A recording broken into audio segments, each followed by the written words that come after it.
नमस्कार आदाब दोस्तों। तो चलिए आज हम फिर लाए हैं देश दुनिया की तमाम छोटी बड़ी ब्रेकिंग न्यूज। तो खबरों को स्टार्ट करने से पहले आपसे छोटी सी रिक्वेस्ट है दोस्तों, अगर चैनल पर नए हैं तो चैनल को सब्सक्राइब करें, नोटिफिकेशन को ऑन करिए और वीडियो को लाइक करें, अपने दोस्तों के साथ ज्यादा से ज्यादा शेयर करें। तो आज की सबसे पहली और बड़ी खबर में आपको बता दें, आतंकी समूह हमास और इजरायल के बीच जंग बढ़ती जा रही। इस बीच हमास के एक अस्पताल पर जोरदार बम धमाके की खबर सामने आई है। इस धमाके के बाद वहां धुएं का गुब्बारा उठा है और जब तस्वीर साफ हुई तो हर तरफ सिर्फ मलबा दिखाई दिया है।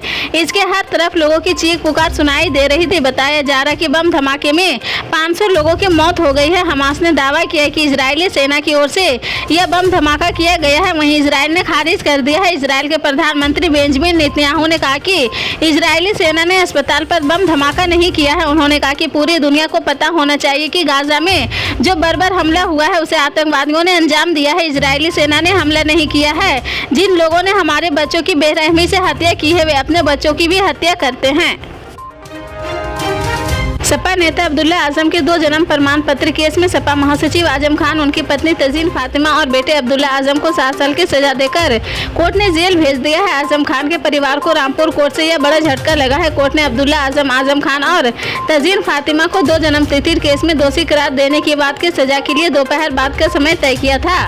कोर्ट के आदेश पर पुलिस ने तीनों को दोषी करार देते ही हिरासत में लिया था। अब सजा सुना दिया गया है और कोर्ट में तीनों सीधे जेल जाएंगे। बीजेपी नेता आकाश सक्सेना ने अब्दुल्ला आजम को 2 जन्म प्रमाण पत्र को लेकर केस दायर किया था, जिस पर फैसला आया है और मां बाप और बेटे तीनों को दोषी पाया गया है। कोर्ट का फैसला आने के बाद पुलिस प्रशासन चौकन्ना है। रामपुर कचहरी में भारी संख्या में पुलिस की तैनाती कर दी गई है।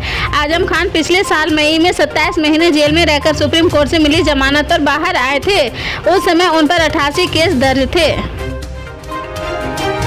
सिक्किम में ग्लेशियर झील के टूटने से आई तबाही में अब तक 40 लोगों की मौत हो गई है। 4 अक्टूबर को आई आपदा के 2 हफ्ते बाद भी 76 लोग अभी भी लापता है। सिक्किम में 4 अक्टूबर को बादल फटने से तीस्ता नदी में बाढ़ आ गई थी। इसमें 88,000 लोग प्रभावित हुए हैं। 2011 की जनगणना के मुताबिक सिक्किम में 6.10 लाख आबादी या भारत के किसी भी राज्य में सबसे कम है। सिक्किम डिजास्टर मैनेजमेंट के मुताबिक ज्यादातर 100 पौन जिले में यह अब तक 2600 मिले हैं। इनमें से 11 आर्मी के जवान जबकि 15 आम नागरिक थे।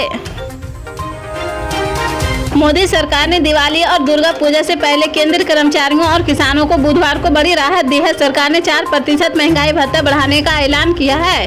केंद्रीय मंत्री अनुराग ठाकुर ने कहा कि केंद्र सरकार के कर्मचारियों का महंगाई भत्ता और पेंशनरों के महंगाई राहत में 1 जुलाई 2023 से 4% की बढ़ोतरी करने का निर्णय लिया गया है। यह 42% से बढ़कर 46% हो गया है। साथ ही रेलवे कर्मचारियों को बोनस देने पर भी मुहर लगी है। केंद्रीय सूचना एवं प्रसारण मंत्री अनुराग ठाकुर ने कैबिनेट की बैठक के बाद आगे बताया कि रेलवे के नॉन गेस्टेड कर्मियों के लिए 78 दिनों की सैलरी के बराबर बोनस दिया जाएगा। मेरठ के लोहिया नगर इलाके में साबुन बनाने वाली एक फैक्ट्री में हुए विस्फोट से मरने वालों की संख्या 5 हो गई है। इस बात की जानकारी अधिकारियों ने बुधवार को दी है। मेरठ के जिला अधिकारी दीपक मीना ने बुधवार को बताया कि मंगलवार को लोहिया नगर में हुए विस्फोट में सुबह 4 लोगों की मौत हो गई थी, जबकि एक अन्य घायल व्यक्ति की देर शाम इलाज के दौरान मौत हो गई थी। 5 मृत व्यक्ति बिहार के भोजपुर के रहने वाले बताए जा रहे हैं। मौके के बरामद एक कार्ड में भी भोजपुर लिखा हुआ है। मध्य प्रदेश चुनाव से पहले कांग्रेस सांसद राहुल गांधी ने बड़ा दांव खेला है। उन्होंने राज्य में महंगी बिजली का जिम्मेदार उद्योगपति अडानी को बताया है। उन्होंने कांग्रेस मुख्यालय पर प्रेस कॉन्फ्रेंस में उद्योगपति अडानी पर बड़ा निशाना साधा। उन्होंने कहा कि एमपी में महंगी बिजली के पीछे अडानी का हाथ है। उन्होंने विदेशी अखबार का हवाला देते हुए कहा कि अडानी ग्रुप ने 32,000 रुपये का घोटाला किया है। अडानी ने इस देश का गरीब का पैसा चुराया है। राहुल गांधी ने इस मुद्दे पर पीएम मोदी पर भी निशाना साधा। उन्होंने कहा कि अडानी घोटाले कह रहे हैं कि और प्रधानमंत्री उन्हें बचा रहे हैं। राजस्थान के रहने वाली अंजू इस साल अपने पति और बच्चों को छोड़कर पाकिस्तान चली गई थी। वहां जाने के बाद उन्होंने कहा था कि वह पाकिस्तान के नसरुल्ला से मिलने आई है। अंजू ने कहा था कि वह नसरुल्ला से फेसबुक पर मिली है और प्यार कर बैठी है, जिसके बाद उन्होंने पाक जाने का फैसला लिया। कुछ महीने पाकिस्तान में रहने के बाद अब अंजू वापस लौट रही। राजस्थान के भिवाड़ी की रहने वाली अंजू अक्टूबर के आखिर में भारत लौट आएगी। राजस्थान तक ने अंजू से बातचीत के आधार पर यह दावा किया है। अंजू ने कहा कि वह अपने बच्चों की खातिर भारत लौट रही। उन्होंने कहा कि लोगों के कई सवाल है और वह भारत लौटकर सभी सवालों के जवाब देगी। अंजू ने बताया कि पाकिस्तान में उनके वीज़ा की लिमिट समाप्त हो रही है और वो इसे बढ़वाना नहीं चाहती है। उसकी वजह उनके बच्चे वह भारत लौटकर अपने बच्चों के साथ रहना चाहती है।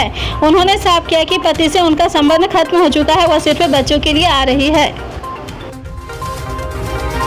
इसी तरह के पल पल के अपडेट जानने के लिए जुड़े रहे हमारे स्टार न्यूज के साथ। मिलते हैं अगली बड़ी खबर के साथ।